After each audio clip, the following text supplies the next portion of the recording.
Well, good day. Hi, I'm Doc Martin, a journalist for KR, the lone journalist for KRAZ TV. We do many book reports and book reviews. Well, more book reviews than reports, I guess. But anyways, it's investigative journalist is who I'm really have the affinity for. So, we did the last one. Now, this book that I'm going to do is and has to be at the adult side.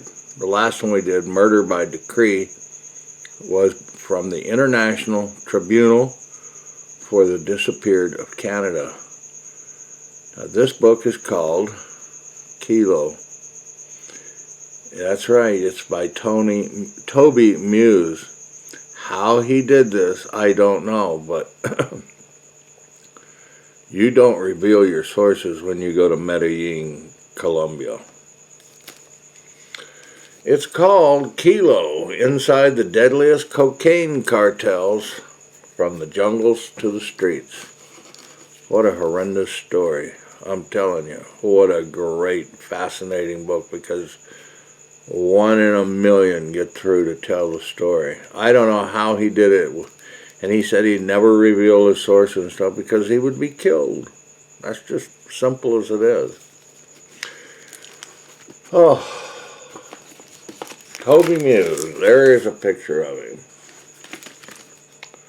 He's a British-American writer, television reporter, documentary filmmaker, and foreign correspondent working for such outlets as the New York Times, The Guardian, CNN, and others. Having reported from the front lines of conflicts in Colombia, Iraq, and Syria, he lived in Bogota for more than 15 years, reporting across South America and the endless drug war. Well, it certainly has been endless.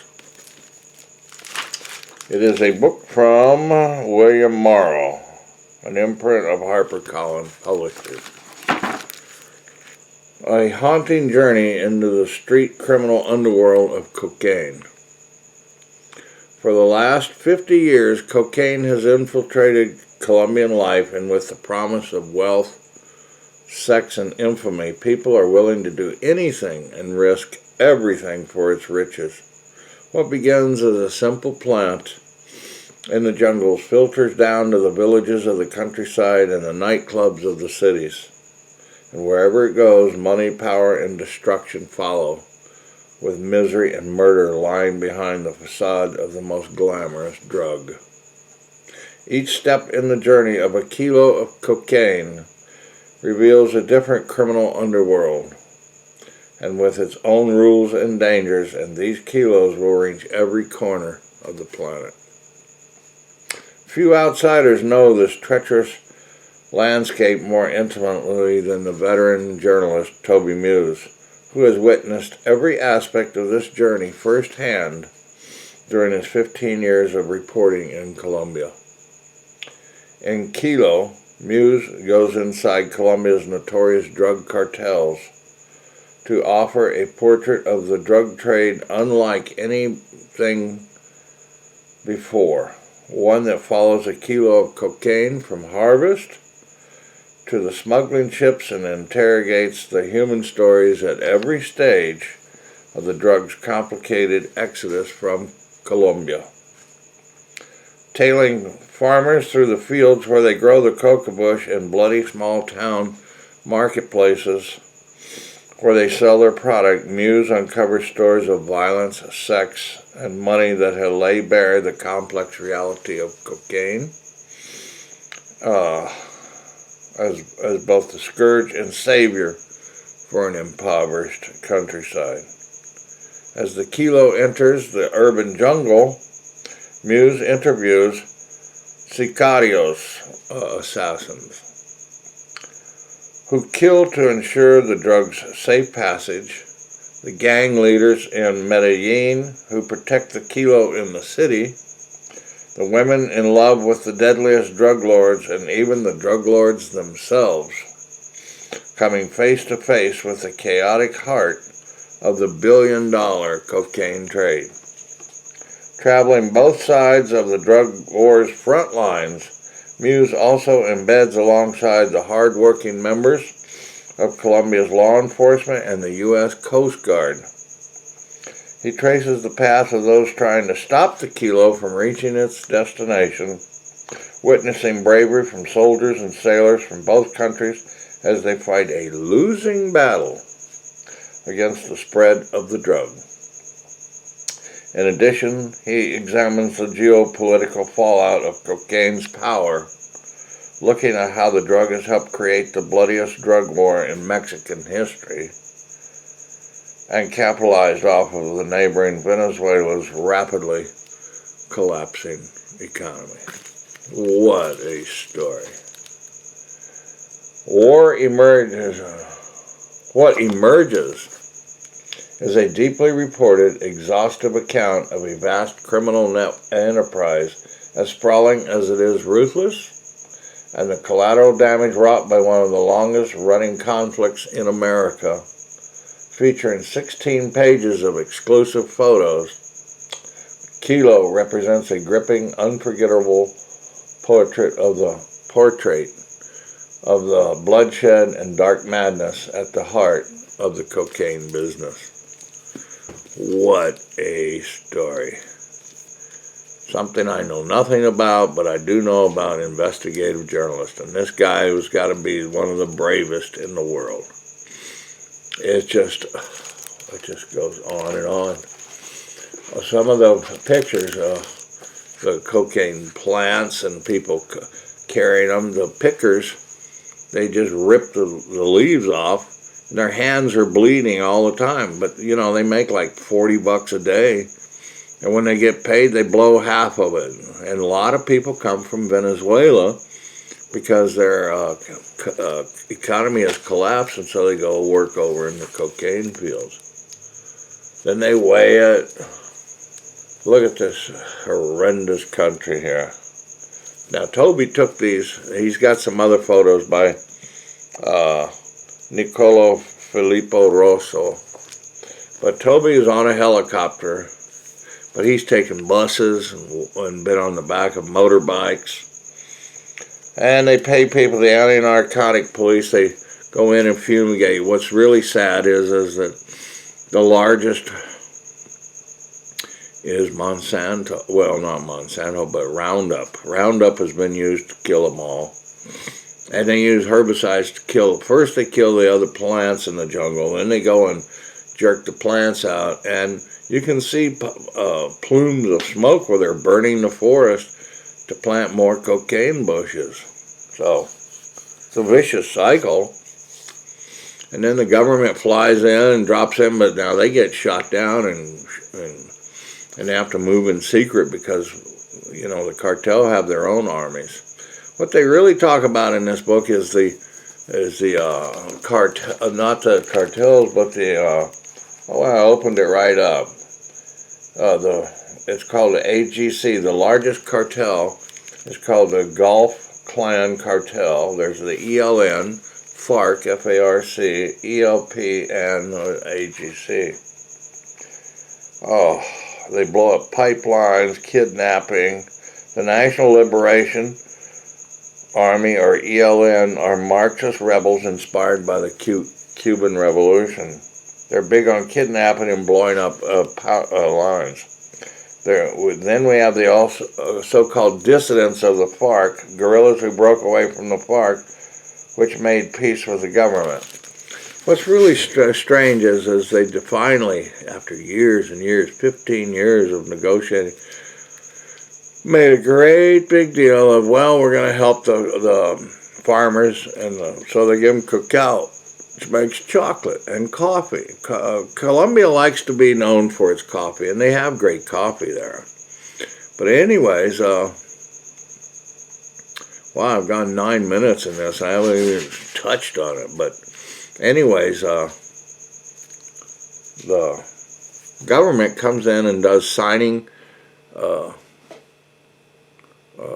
scenarios where they, like FARC, to pay off the farmers and give them a little bit of money. Now, they're supposed to give them so much a month and then $3,000 each year. to bring in, well, they can start with chickens or cacao or any other thing. But only after a month or so, the government quits paying them. Can you imagine that? They're trying to, it's so corrupt. It's really, they said that the heart of everything is corruption.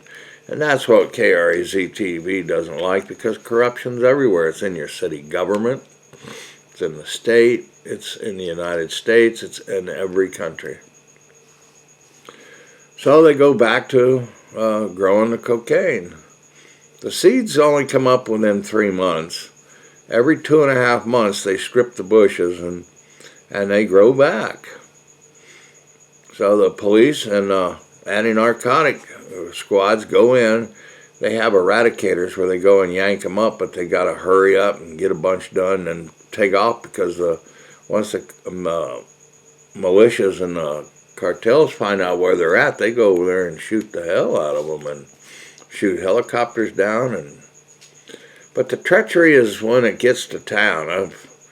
Once they do these clandestine labs, then they dump it in there with ammonia, and it's a basic alkaloid extraction. So they use bases first, then they use gasoline or kerosene, but mostly probably gas, and then they dump in acids to drop the salts out to make it a paste. And that's really what that is sold for $400 a kilo there. Then it's taken into town to the traffickers, who then have their labs that make it into the pure cocaine, and that's about $1,600. And but you know, they got to get it out of the country, and the airports are busting them every day, and so a lot of them take down to the coast. Tumaco is where they run it in the eastern Pacific, and then there's one up towards the Caribbean, and they run it out to Europe. Do you know who's going? They said is the biggest market that they really want to corner now? China. Not the U.S. The U.S. is interdicting the most of it. So, you know, he met the big traffickers in the Medellin. He's met assassins who pray to the Virgin Mary. They have a special little church in Santos where they actually pray and bless their bullets so that when they shoot somebody they won't be seen and stuff. It's really a scary story. So anyways, then in the nightclubs he met a guy named Alex. I'm sure that's not his right name, but anyway, they know they're not. He's only 35, and he rose up through the ranks, and he says he knows he's not going to live, but he's going to try to. In the end, though, he does die and gets shot and killed. It's the inevitable. But anyways, he tells the whole story from the picking to the making to the... Now, he didn't go to any labs or anything. He only met the people in the streets and all that. Then he rode the boat, or the Coast Guard cutter, the James. It's a warship that sends out little boats, and they interdict the fast cigarette boats, and now they're making submarines. Let me see if I can get a picture of one of the submarines there. They also use dogs, and there's bounties on the dogs because they find so much of the cocaine. Oh, there's a picture of the submarine. That's also by Toby Muse. So they find every way they can to bring it in.